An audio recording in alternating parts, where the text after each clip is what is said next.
All right, so I feel like we did.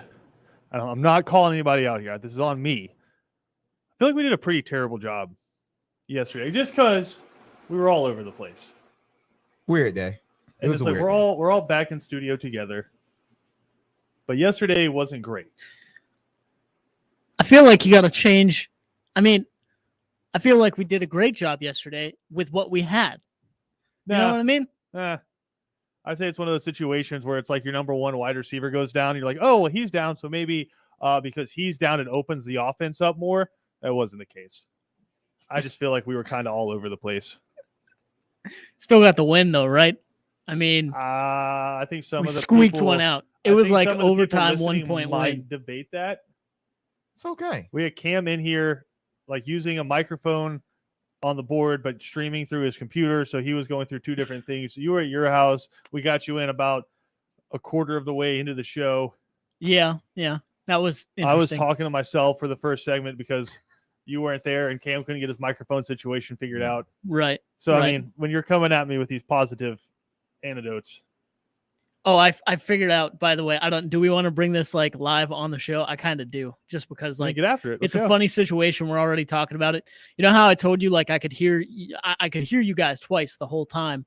Yeah. And for some reason there was like, well, I could hear myself twice too. And it just never, I don't know. It never fixed itself. Well, in my rush of getting things set up and doing everything, and I actually logged in to one of our streaming services and logged in to see where you were at in the show and if everything was working and everything like that. And I left that up in the background. So no wonder why I was hearing you twice. I was in our show live hearing you, and I was hearing it on the streaming device as well. In the background. This is something I figured out very early in the pandemic when it was just Kevin and I up here at the studio was you just kind of got to roll with it. Yeah, that's it, man. And we had some folks in the studio yesterday working on the studio, trying to make improvements, and we're still working on that. Again, hey, listen, if you're not getting better, you're getting worse. There you go. So we're trying to make it better. We're back in the studio today, and it's just so much easier to communicate and to navigate your way through a show when you can look at the other people versus like having to wait for your communications to make its way across the internet. Yeah. And like everyone's kind of, what is it? You want me to? All right. And that's literally that between every interaction. It's so much better when we're in studio together. But I thought there's just so much that we blew by yesterday that I want to dive into today. And I want to start with the late game from last week because, all right, let's think back to 2 weeks ago. Yeah. Really the week one of the season, but it was technically week two because you already had games played, like UCLA and Hawaii had already played and all that. Who was the darling from the Pac-12? Because it's amazing how quickly we move. Yeah. No, it was UCLA. UCLA. They beat the hell out of LSU. Yeah. You had Ed Orgeron saying the sissy blue shirt, and they got out-muscled at the line of scrimmage. Chip Kelly's team looked really good. Fast forward to Saturday night. We're all trying to recover from watching Florida almost upset Alabama, a bunch of other great games. We're coming off of Penn State Auburn going down to the wire. Yeah, directly off it. Which I don't think we talked enough about some really bad play calls. So we'll dive more into that today. And so like we're coming off that emotional high, which tangent number one here, when does your Saturday depression start setting in? And this might not be a PJ thing because PJ works on Saturdays and then gets to go home and watch college football. But for the degenerates like myself, where it's like starting at noon, and for a lot of people starting at 9, and with college game day all the way until about midnight, you're just on the couch watching college football. When does like the reality / depression set in for you guys where you're like, I've spent 12 hours of my life on a couch? Yeah, no, exactly. Because a lot of people have the Sunday scaries with the NFL. Right. But I'm not, unless there's a game like Ravens Chiefs on, because Cam and I were just talking about this. I'm a Falcons fan. 2 weeks into the season, I'm already free of having to watch my team because I know they're terrible. Yeah. And there's no reason to emotionally do that to myself. So I'll go out and do things on Sunday. Saturday, I'm a bad human being. Locked in. Well, this is the thing. You guys probably have this too. I've had years and years of training as a gamer. So, like, kind of wasting hours of your life away. Kind of sitting around, wasting hours of my life away watching college football. Things? A little bit. Like, friends. Kind of. And that is my Kinda. man. I don't play a lot of games just by myself. Like if I'm Yeah. playing, I'm gonna be playing with friends. So yeah, I get that. It's a little different. Okay, it depends on what I'm watching. I'll say that. I'll say that because I was about to say I don't really have it on Saturdays. I mainly have it on Sundays because I get stuck watching the NFL sometimes, and I'm like, what am I doing here? Like I'm watching the Dolphins and But it's the football. 49ers. Like I don't care about either. So I guess that's what happens on Saturdays. Is that's the only time it really comes up. Like 3:00, 4:00 in the afternoon. I'm like, all right, I just watched a noon game that was Yeah. really good, like two ranked teams, one that's really important. And then like Tulsa and someone else comes on, and I'm like, okay, I'm probably going to change the channel and get up and do something. And then 45 minutes later, you're sitting there and it's 7-3 Yeah. in the middle of the second quarter. And you're like, why am I still here? So that's normally, it depends what's on. If it's a great game though, like I'm locked in. I don't really have that kind of, because I feel like I'm Yeah. enjoying this. It's okay. Like, I don't know. To me, it sets in after that primetime game, like after the whatever the 7 o'clock or 7:30 game was. But midway through that fourth quarter, depending on if it's a good Yeah. game or not, that's about when it starts setting in. You're like, what did I do today? But it's amazingly enjoyable. And I've got to the point this year for the show where I have a notepad where throughout the day I'm just writing down certain takeaways that I had from games or just funny things that you find out, great stats from different people. But we did blow by a lot of things yesterday, again, because it's just a weird show yesterday. Then I want to get back into it. And then, like I said, I want to start with the late game. Do you guys know who the hero Jake Haener is? No. I've been seeing some stuff around. He's the quarterback for Fresno State. Mhm. Again, we were talking about UCLA and how they were the darlings of the Pac-12. And people are like, well, maybe the Pac-12, even though they don't have USC, maybe they have two legitimate playoff contenders, Oregon and UCLA. Well, Fresno State just ruined and burst that bubble for the Pac-12 because of my man, Jake Haener. 40-37 upset over number 13 UCLA. My man threw for 455 yards and 2 touchdowns. And again, this game, Fresno State had to make a little bit of a comeback there late. They were down 37-33 with 54 seconds left on the clock. Wild. And he had taken a massive hit on the hip. And so, and for those of you who maybe haven't thrown a football around or haven't done it in a long time, if you're throwing the football, your hips are hugely important. That's where you get a lot of your power from. Any throwing motion, football, baseball, anything. Your hips are hugely important. Mm-hmm. He got nailed in the hip to where it had locked up on him almost. You could tell he was just kind of having to like jog to every single play afterwards and it just like drag his leg behind. Yeah. He even like went so far as to like change his throwing motion to kind of compensate for his hip injury and just was throwing dimes all over the field. So, I mean, Jake Haener, absolute hero there. Then did you guys hear about what was a rough day for Virginia Tech and how it ended just on the worst note possible? Somewhat. Yeah. I was checking in and out of that game. I did see the final few plays. Oh, I'm not talking about the game. I watched the middle of the game. Oh, I'm not talking about the game. Oh, never mind then. Yeah, so Virginia Tech comes in, top 15 team. They had beaten North Carolina to start the year. We all saw like on Friday night, Lane Stadium, jumping up and down, Metallica intro. And so again, another one of those early season darlings. And it proved to be a fraud. They go up to West Virginia. They can't tackle anybody. I think New Hampstead's, no, it wasn't Sam Brown. It was Richmond Hill's Sam James. Yeah. Caught a touchdown in that game. But you do have New Hampstead, Sam Brown up there, as well as Memorial Day's Winston Wright, all playing wide receiver for West Virginia. You have West Virginia beat them, I think 27-21. Yeah, 27-21 in that game. And then afterwards, they were in such a hurry to get out of there that they left behind 3 trainers. Oh my gosh. Wow. So there is a tweet from the Blue and Gold News that says Virginia Tech was in such a hurry to leave that they left behind 3 of their trainers. They are currently sitting on a wall outside of the Puskar Center, waiting for a police car to take them to their bus, which is pulled over on the side of the road. Oh my goodness gracious, man. That's ridiculous. I mean, I think we all been there a time or another, but not with someone that you're like working for. Well, no, just imagine being one of those trainers. You're like, all right, well, we're bandaging up everybody and we're getting people ice that they need for the trip back. And we're like, all right, we're cutting some of this tape off where we had your ankle all taped up, and we're taking care of you. All right, hey, you guys are good to go. We're gonna pack up. We'll meet you at the bus. Yeah, never mind. and they leave You're without gone. Right? What's that conversation like with the head coach? Well, I feel like you can't be like the head coach is like, remember, you guys are important. Like, you're very important to what we do here. Blah blah. How about now, coach? It's definitely some pressure coming from me. Like, are you kidding me? Like you walk out the door and you're like, all right, the bus is. Where is everybody? Yep. Nah, I would have had an issue with that. Definitely, especially and we lost too, and they're acting crazy up there. Yeah, I would have had an issue with that. I just think that's hilarious because the coach is all like first man in, last man out. You know, right. Obviously, the charge. Not. Hey, this starts and ends with me. Yeah. Except for the trainers. No. This is kind of off. If I'm them, I'm transferring like right there. Why I'm not? assimilating into West Virginia. Yeah. Look, this is kind of off subject. Did y'all Texas coach say it Sunday? David Culley, I did not. Oh my gosh. Okay. Okay. We're gonna talk because he said some wild things about that next segment. Okay. Please. Okay. With the tease.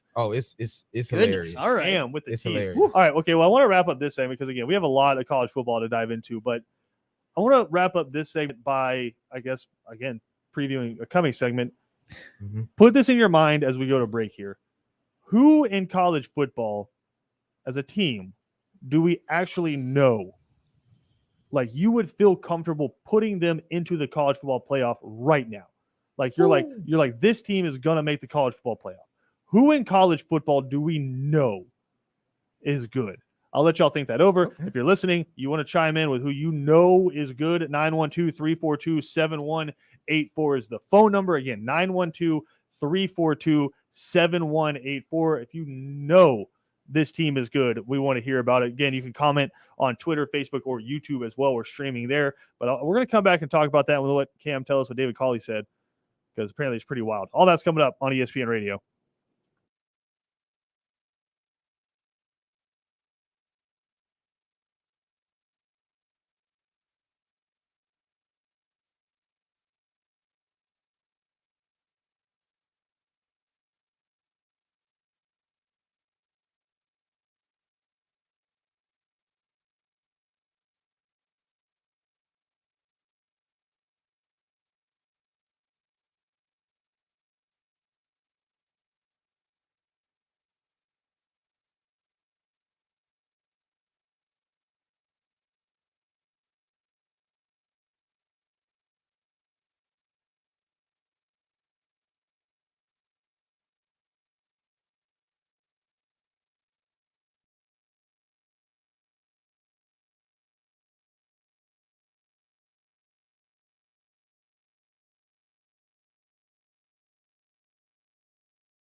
Second Down on ESPN Radio is presented to you by the Uniform Source. All right, before we dive into who we feel is actually good, we know is good in college football, Cam, you wanted to roast the Texans. I mean, that's a very odd place you want to go to, but I'm not going to stop you. Yeah, I just don't see how you could be a player and accept this. It's 3rd and 15. They go, obviously they go for it. They get in on the 4th and 2. It's a holding penalty against the Cleveland Browns. That's who the Texans played Sunday. And accepting the holding penalty and making it 3rd and 10, essentially giving yourself 2 more downs. They decline the penalty, make it 4th and 2, and they punt the ball off. And essentially they lose the game basically off of that because Cleveland goes down and scores a touchdown. I just don't get it. Cam, I have a very quick response for that. Bad teams are going to bad team. How can you be a player in the locker room and a player on the field and you know what's going on? I'll tell you how. You cash that paycheck. Can't argue that, yeah. Can't argue that, but I guess that was wild. And then the coach says, well, we thought it was best for the team. We talk about So we got to trust our defense there, you know? Well, I just gotta trust them. You talk about players. I mean, that to me, think about the quarterback in that situation because I believe Tyrod Taylor got hurt he got on hurt. Sunday. Yeah. Davis Mills there at quarterback, and your coach is basically saying, I'd rather have on the defense on the field with the game on the line than my backup quarterback. We're going to ride with J.J. Watt, all right? Yeah. You're like, Coach, we don't have J.J. Watt. Yeah. Also, I mean, even if they declined it, you're like, all right, they want the 4th and 2. It's short yardage situation. Maybe they go for how are you it. going to sit here and roast the Texans when you saw what Arthur Smith did on 4th and short on Sunday?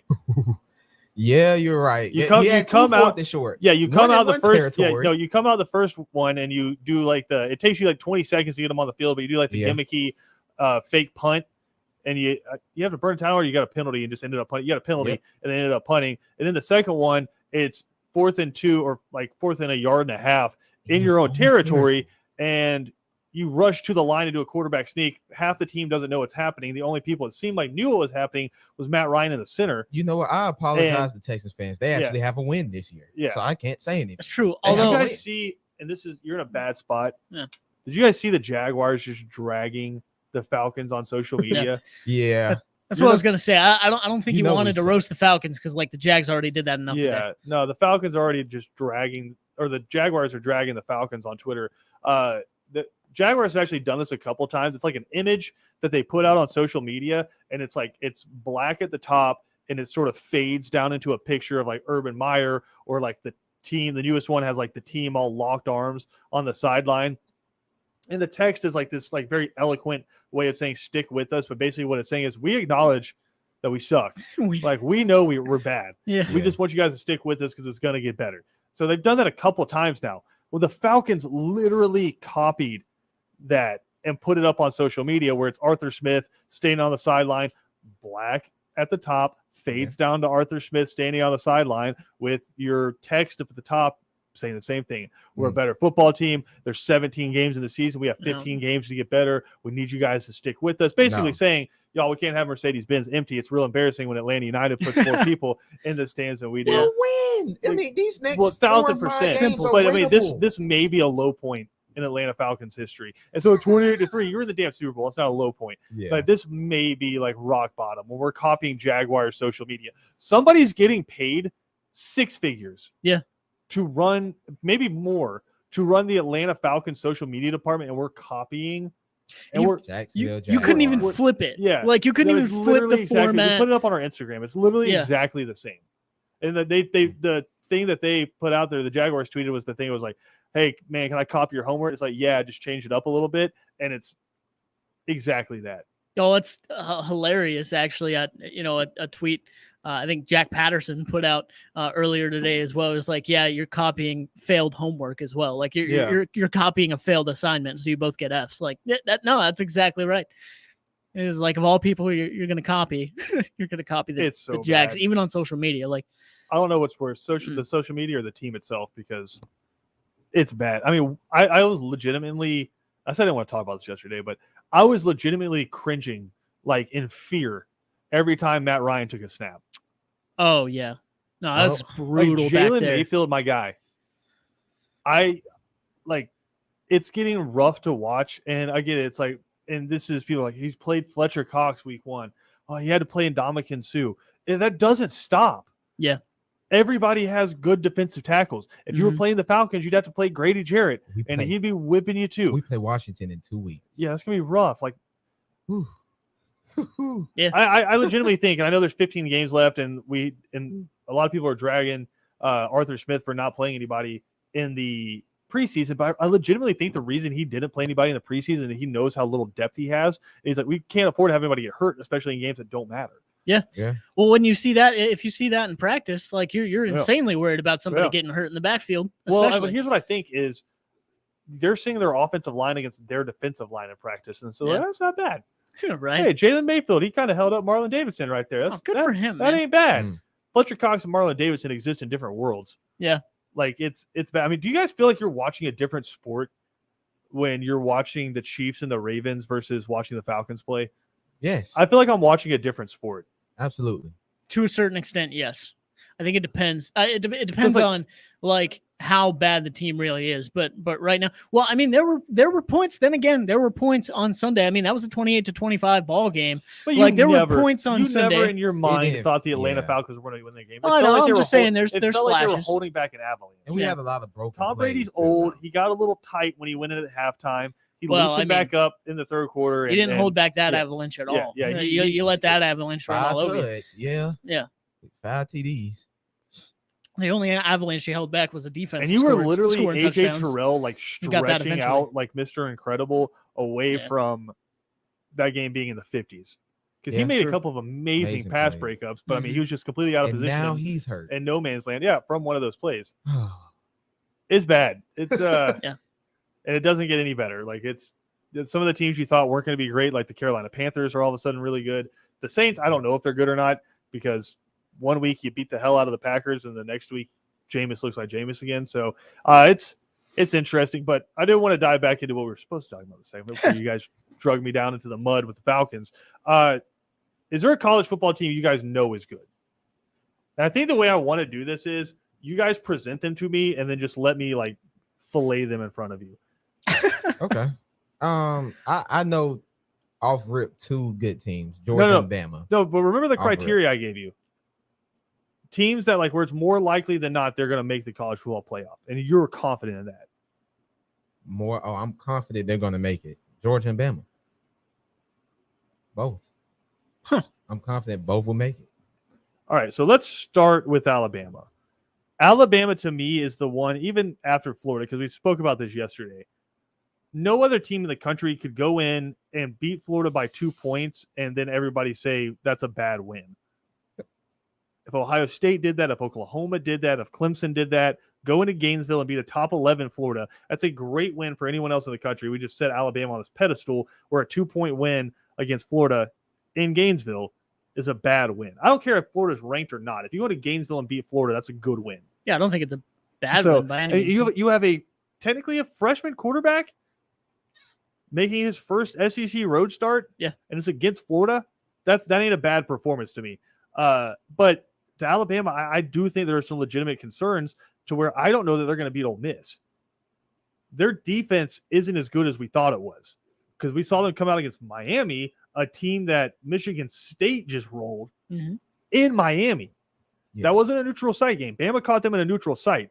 Michigan State rolled Miami in Miami, which you may have had more Miami fans at the game in Atlanta than you actually do down in Coral Gables. But I'm looking at Alabama's resume so far, and it's beating the hell out of a bad Miami team.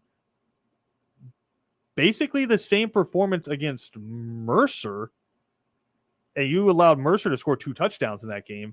Yeah. And then Florida manhandled you at the line of scrimmage. They just couldn't cover anybody in the secondary to start the game. Like if Florida could cover legitimately anybody and tackle anybody, it's like they were allergic to tackling to start the game. If they could tackle anybody, that's a different football game, because Florida manhandled Alabama at the line of scrimmage. Mhm. And I understand they had some guys that were hurt, but they were getting a huge push on the run. Florida ran for 240 yards in that game. Yeah. That doesn't happen against Alabama. It's strange. And they were up and down the field, and I think they outgained Alabama by like 100 yards in that game. Yeah. So I think there are some legitimate concerns about Alabama, but I will say they are still probably the team you are the most comfortable with making it. The only thing I would say that's holding me back from that isn't Texas A&M. It's probably Ole Miss, and then the fact you have to play Georgia. Like those, like just the remaining schedule for Alabama versus the remaining schedule for some of these other teams. Georgia, Cam said, South Carolina was smoking you down the sideline. Yeah. And so the whole premise of Georgia's defense is we can leave our 2 inside linebackers in the box and we can put 2 or 3 down linemen and then have our guys on the outside that can hold up the edge. And so we can have 6 to 7 guys flowing because we trust that our 2 deep safeties and our corners on the outside can lock up their guys. Keely Ringo has looked good at some moments. He's gotten cooked. Darion Kendrick has looked good in some moments. Saw in the Clemson game, he got cooked a few times. Amir Speed, first drive, Zeb Nolan's dropping dimes over your head.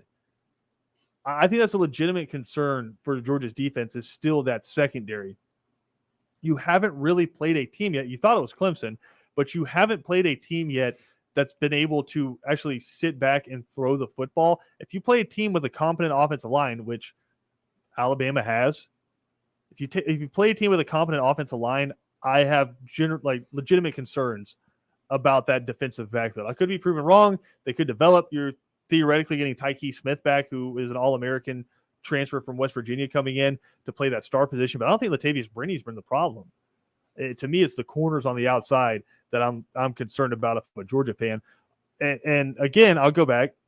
Who has Georgia really beaten? And before you freak out and you say, we beat Clemson, we won. Georgia Tech was a play away. Yeah. You got a point. At Clemson.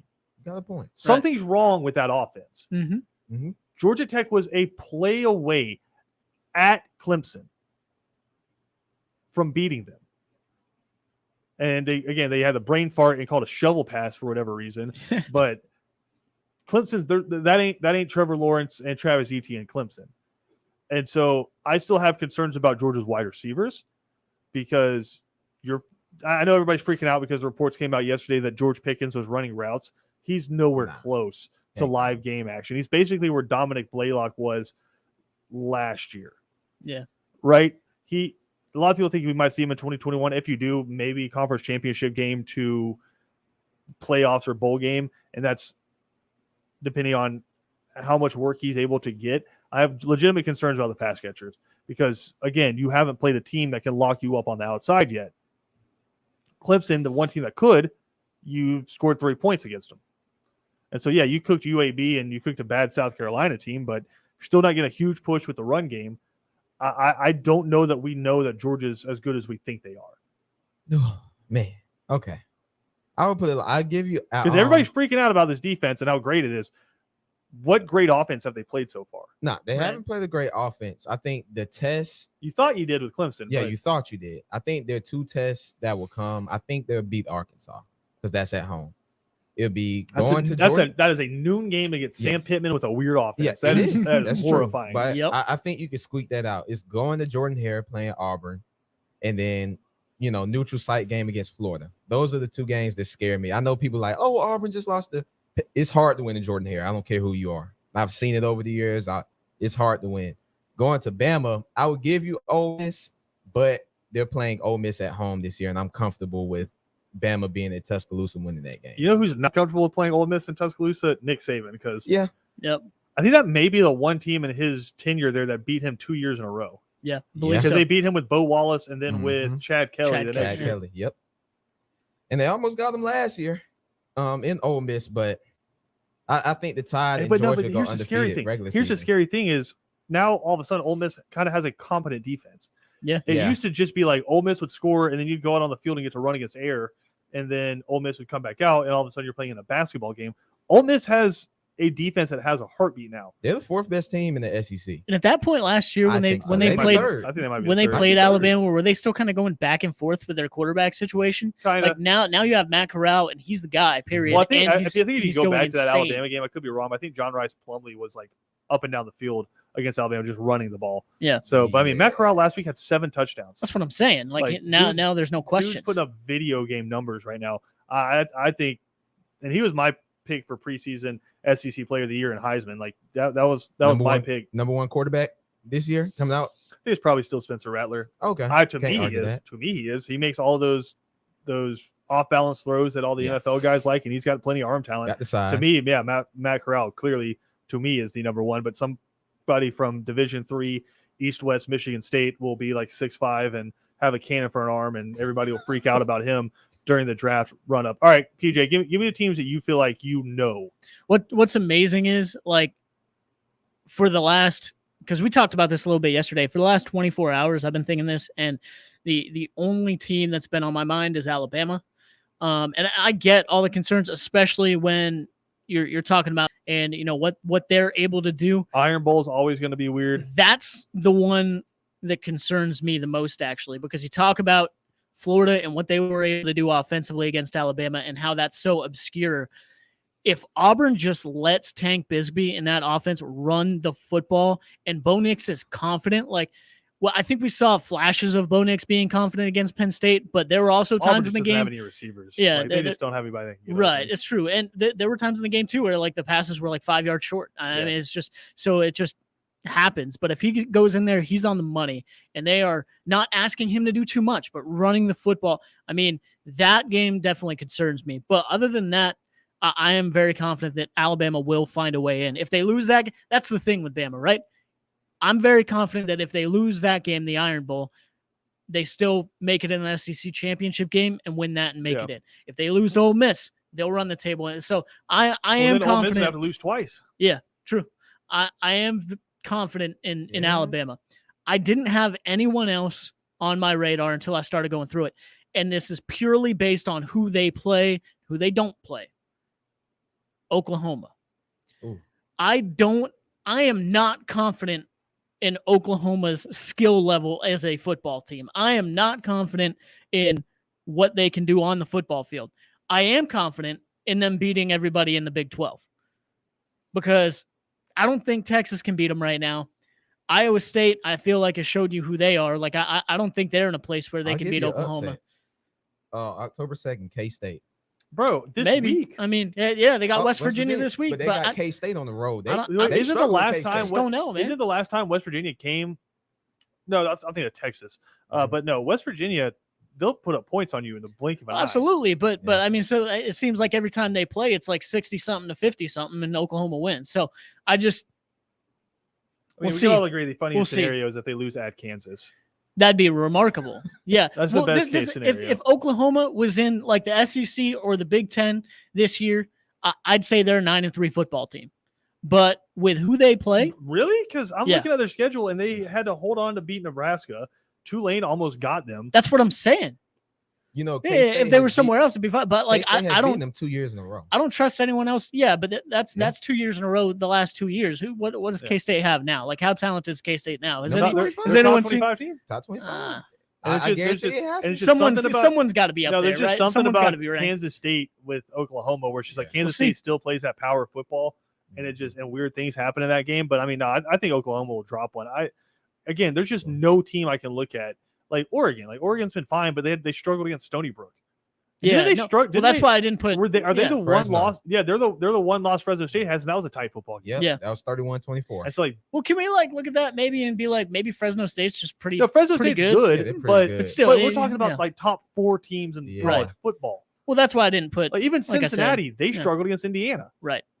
That's why I didn't put Oregon up there, and that's why I'm only really confident in Alabama and possibly Oklahoma. Because that's the other thing too. If Oklahoma, let's say they lose to K-State, let's say they lose to West Virginia, this year I feel like again is going to be everyone's going to have 2 losses, man. It's don't weird forget, year. Undefeated Notre Dame's still hanging out there. Oh Lord. They lose. They play somebody good this Saturday. No, they're gonna go undefeated and have a point differential of 16. Yeah. I think what I'll be most disappointed in is if this is a crazy year, like I'm thinking, and everyone's 1-2 losses, no one's undefeated, it's crazy, and it's still Alabama, Clemson, Notre Dame, and whoever else, and Oklahoma. That'd be a bummer. That was. But we'll see. Well, that's the crazy thing is Clemson's still technically completely in the running to do this, and it's bad. And we thought okay, You lost to Georgia, you just got to blow out everybody else. You Yep. almost lost to Georgia Tech. Yeah. That's going to be tough. Oof. But I mean, North Carolina all of a sudden looks like they're kind of rounding into shape. I think they might be a legitimate contender, maybe. But again, you already lost to Virginia Tech at home, or like at Virginia Tech, excuse me. So it's like, was it just trying to figure out the offense? And now that you found the offense, I just don't think they have a defense. If I'm being completely honest, this last game, didn't Armstrong from Virginia put up over 500 yards in the air against them? That was a shootout. That was like a Big 12 game. 59-39. That's like Yeah. a higher scoring game than when North Carolina plays Virginia in basketball. Yeah. Like that was That's true. true. Yeah, Dude, that was- that's a that point. was nuts. Look at I don't know outside of Alabama, and Alabama I'm even concerned about. I don't know that I know a team playoff team. Mhm. There are a lot of teams that just because somebody has to make it have a chance to make it. I just don't know. I look at it like in years past where I was like, yep, Ohio State. Yep, Clemson. Yeah, no. Yep, Alabama. Like I don't know that we have that, and maybe it's good for football. Maybe it just means there's more Great. parity now. Maybe recruiting Right. spreading out a little bit, or maybe it's just one of those weird years where you've had a ton of quarterbacks transition out. I mean, think about who you lost this past year: Mac Jones, Mac Jones, Trevor Lawrence, Justin Fields, all those guys gone. Justin Herbert in the recent years gone. Like it's Good point, because slowly but surely, too, I think you're seeing the experienced quarterbacks kind of take over a little bit. Like Oregon's rising up the polls. I mean, Anthony Brown was really good at Boston College, Yeah. and now he's solidifying himself there. You have Sean Clifford at Penn State, who I don't There it love. is. I don't love. There it is. I don't love by any means, but he's a 3-year starter, and he showed out against Auburn. Like I think y'all 28 for, I think 28 y'all been winning Big 28 Ten for this year. 32. So like, I no, like see, y'all Cam, over you're Ohio doing the State. thing. You're doing the thing. Alabama blows out Miami. They're really good. I just don't like Penn, Ohio no, State. no. Penn State beats Auburn. They're really good. What is Auburn? I Yeah, just no, don't I- like Ohio State this year, though. Oh, so I you really want don't. you want Penn State to win? Is what you're Yeah, saying. I don't like Ohio State this year. You still got I just Iowa. don't You still think they got have a- Iowa in there too. No, So no, and yeah, Iowa's a top I did 5 forget team. about that. That's My gonna be fun, apologies. I man. like So- Iowa. My so apologies. We gotta That's go. gonna be We're fun. way over. We'll come back with more right here on Second Down.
Second Down on ESPN Radio is presented to you by the Uniform Source. PJ, you're just flexing on some Penn State there at the end. You're like, Penn State, big win. It's nothing to do with that. What are the big games It's left on the nothing to do schedule? with We got that. Ohio State.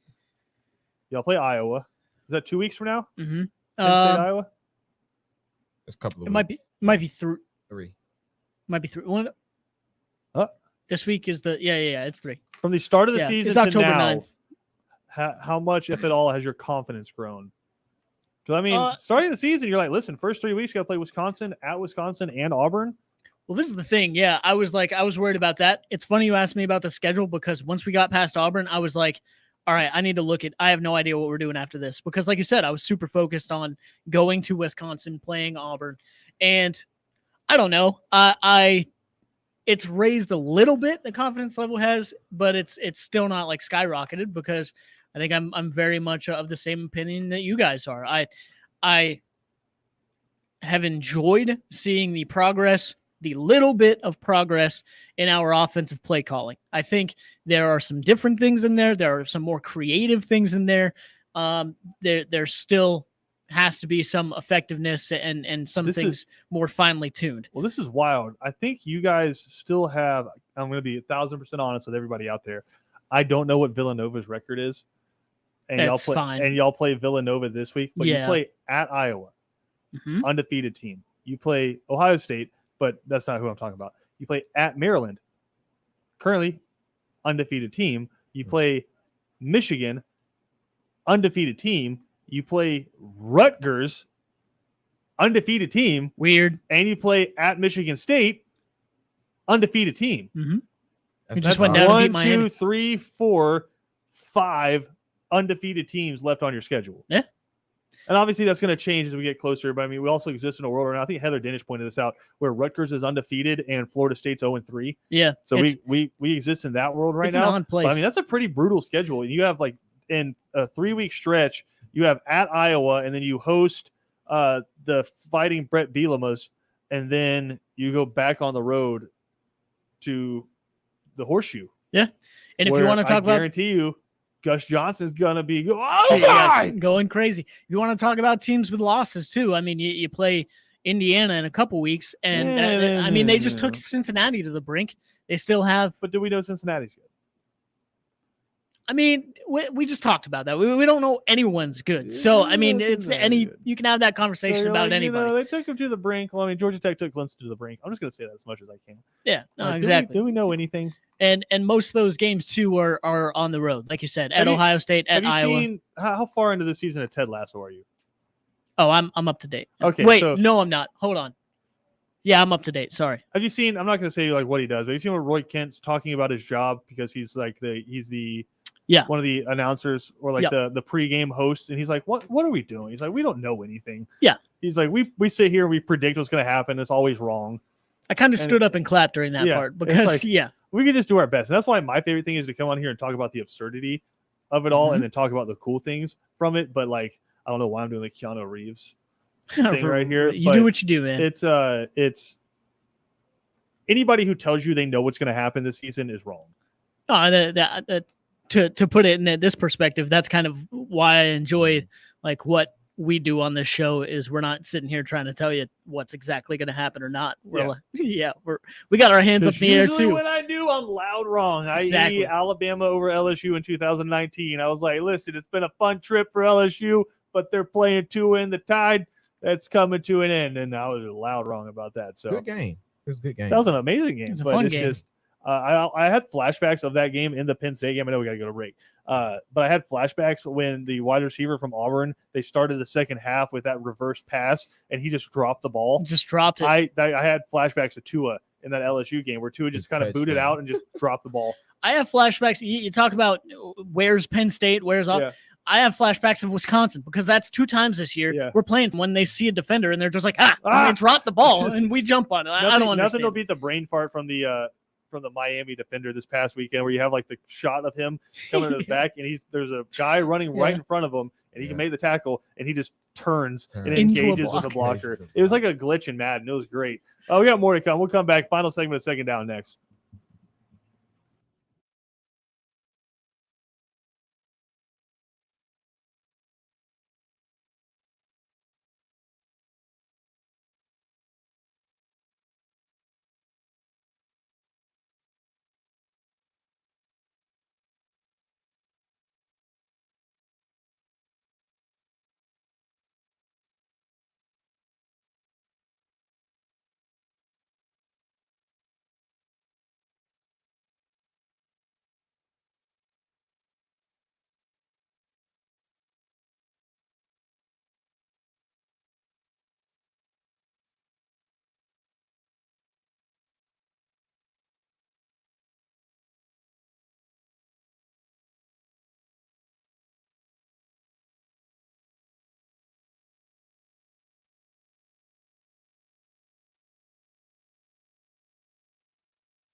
Second Down on ESPN Radio is presented to you by the Uniform Source. Got a big show coming up for you next. We'll be joined by Phillip Fulmer, former Tennessee head football coach. They're going to join us, and a college football Hall of Famer. Curious to get his thoughts on a lot of the stuff we were just discussing about who actually is good in college football, his thoughts on what Josh Heupel has done there at Tennessee and just the SEC as a whole. So that's coming up next here on ESPN Radio, right at the top of the hour with Phillip Fulmer. Also be joined by Andy Demetra, the voice of the Georgia Tech Yellow Jackets. He was obviously on the call of that Clemson game. Get his take on Georgia Tech and what's been a rough start to the 2021 season for Jeff Collins. All that coming up next. If you missed any portion of our show, check it out on ESPNCoastal.com, Spotify, or Apple Podcasts. 3 and Out. BJ, Ben, and Kevin coming up next.